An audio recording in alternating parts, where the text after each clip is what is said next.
What is up, ladies and gentlemen? We're here with the beautiful M1000RR, and we finally got some huge upgrades installed on this thing. And if you can tell, just right there, she's finally lowered. So in today's video, I'm going to go over the process of how I lowered this, and a few things I could actually save you quite a bit of money along the way, because I actually overspent on a couple things that I didn't really necessarily need. So stay tuned and I'll go over that. But she's finally lowered, and it was really easy. Way easier than the S1K because it doesn't have the dynamic traction control on it. So I didn't need the DDC rod, I should say.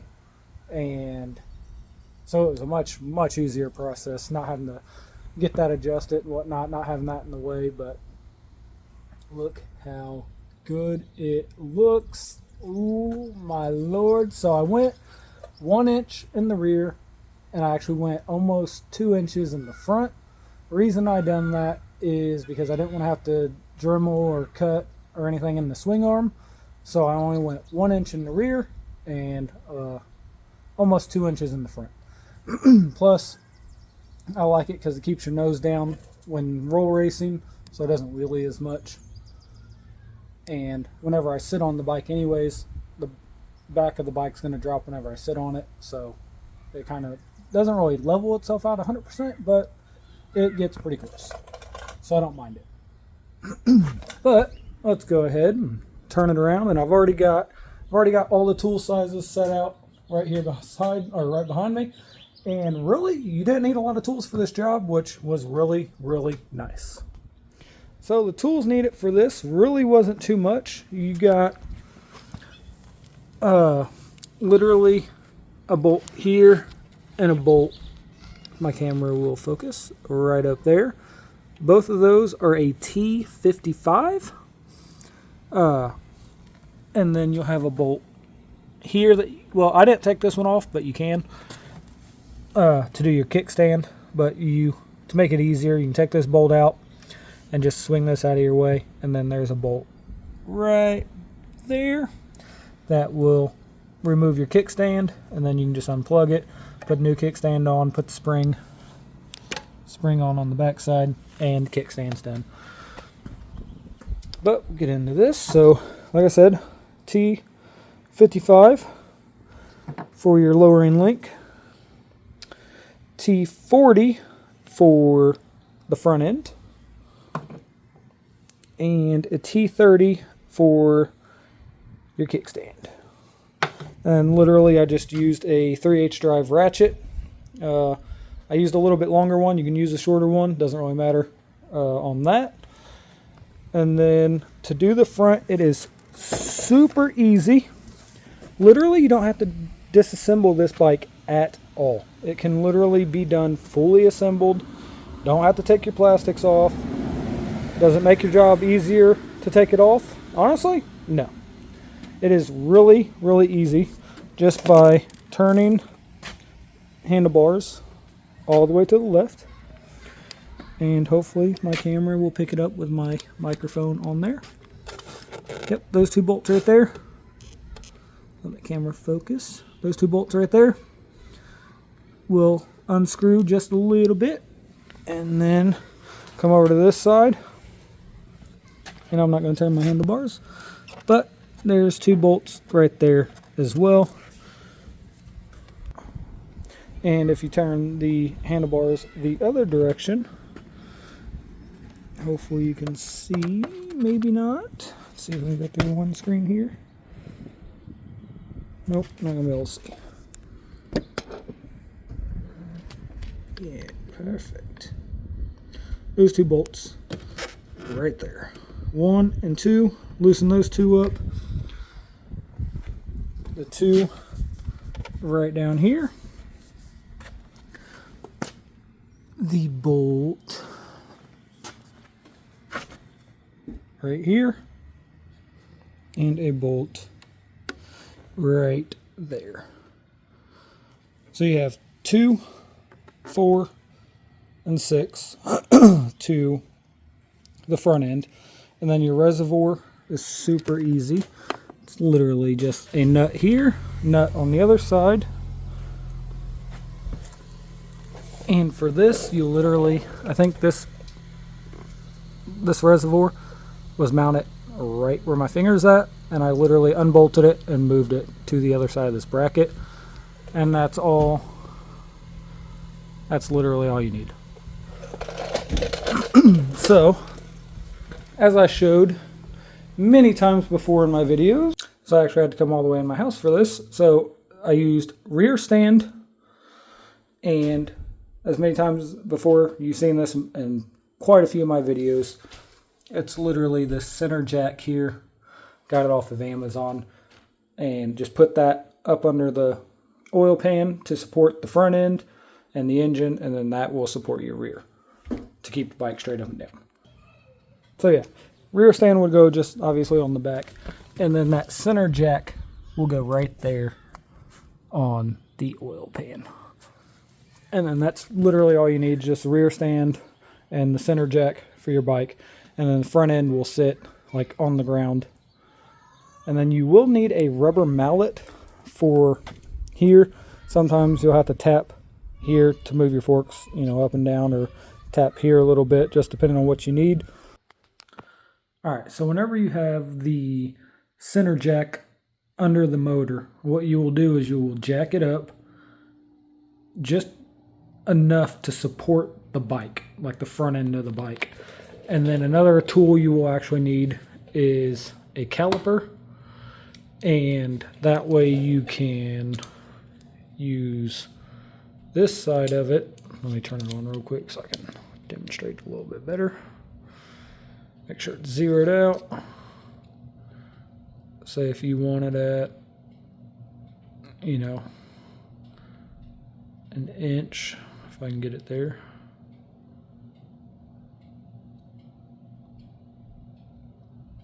Close enough. Locked it out. And then you can just measure. I measured from here.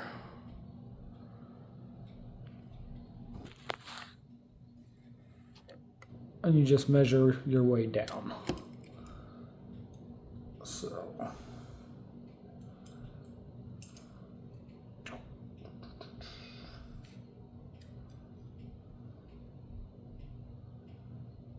So whenever you do this, you just measure there and then make sure it's touching right there.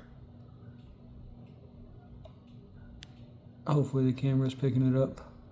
And you literally just do that for both sides and make sure that it's even on both sides. You want to get it as close as possible. So if you're going, what I did is from here, from this lip here down, you know, measure. If you're going to go 1 inch, measure from there to wherever, exactly at 1 inch. And you can use your caliper here to literally lock out. Just tighten this here and it will lock it in to whatever place you want it. That way, whenever you're moving it back and forth between the two, you're staying exactly at what you want it to be at. But yeah, that's what you're going to use the center jack for, is to just hold the motor up off the ground, and then you'll want to tap your forks through a little bit. And you might have to raise the center stand a little bit more, just depending on what, you know, how far you're going and stuff, but that's what that's for. And again, you can check out my S1000 video whenever I lowered this thing. I done a more in-depth one on the S1K than I did, obviously, on the M. But you'll actually need, I think it's, let me check that real quick, and I think it's the, yep, T40. Yep, T40, all right. So a T40 for there. So once you get the link completely out, you will loosen this bolt, take this bolt all the way out, and then this whole assembly comes out here. Take this bolt out also, focus, take this bolt out also, and this whole assembly here comes right out, and you'll take that assembly out and it will come right out. So this is the OEM link. Bolt out here, bolt here, and then this whole thing comes out. So you do not have to buy a new bearing for this spot. That will save you, it depends, I think it was like $30-ish maybe for the bearings. So you won't have to spend money on that. And you will have to spend money, unless you're lucky enough to save these. But these sit on the front side like so. They're pressed in just a little bit. So if you have a tool that you can pull these out with and not damage them, you can technically reuse them. I accidentally messed up one, so I ended up buying two just to have an extra. But you will need these if you cannot pull these out. You will definitely need these like dust covers that go on the outside. And then you will need at least one bearing. Here's your part number here for, as you can see, this bearing. This bearing you will have to press in to there. For the new link, you'll have to press it in. I would not recommend pressing these out. I would just go ahead and buy a new one. But if you guys are comfortable with it, you can technically press these out. But I recommend just replacing it because it's not very much money. And then I would honestly probably just replace these as well, just to be safe. I do not have the part number for these. As you can tell, that's the baggie it came in, and there's no part number. But I'll show this one off again for the actual bearing that you should replace at least one of them. And there's the part number for it. So that's pretty much it. It's really not hard to do, honestly. I really enjoyed doing this. If I didn't do this in my house, in my kitchen, and had a little bit more space to record, I would have just recorded this because it was a super easy job. Literally from start to finish by myself, didn't have any help whatsoever. I had it done within exactly like an hour. From start to finish, exactly 1 hour to do the job. And again, not having a DDC rod was super helpful. And also you need a T25 for here and a Phillips for here just to remove your chain guard. And a T25 right there. And then chain guard comes off. I forgot about that. But yeah, not having the DDC rod there like you do over here on the S1K is super nice, because you don't have to worry about adjusting that and making sure that it gets calibrated right. Ooh, that S1K looking good with that DME arm on it. Oh my lord, look at that thing looking good. But yeah, so M's lowered. She's not gone. She's not been broke down. Nothing's been wrong with her. And also, I have another thing that got upgraded on this I want to talk about. Let me grab that real quick. So another upgrade I done on the M1000, and it was also been not really down, but I had the wheels off of it, was because the ceramic bearings. Brock's Performance is the only company that I know that has these babies in stock. And there's the part number for you, or you can literally go to Brock's Performance and look up M1000 ceramic wheel bearings and they will come up. But they finally got the bearings in stock. So use that M1K guy 5 discount code over at Brock's Performance for ceramic bearings. Save yourself some money, and believe me, you will want to save money on the bearings because they are really, really expensive. They're like $450 before a discount. So they're expensive, but they are well worth it. And I could tell because I've been racing a bike that's set up kind of like mine that has the bearings in it, and you can tell the performance difference on the things, and just by spinning them and everything else. Once you get these things hot, the OEM bearings, once you get those babies hot, it definitely slows your wheels down quite a bit. So you will want ceramic wheel bearings so they don't heat up and swell, and they rotate a lot better. Still loving the aero disc. Got the aero disc installed. Look at that. And that titanium exhaust. But yeah, that's pretty much it. I haven't done too much more to the M other than ceramic wheel bearings and lowering it. But she's looking good. I promise you guys there's going to be plenty more content coming on this very, very soon.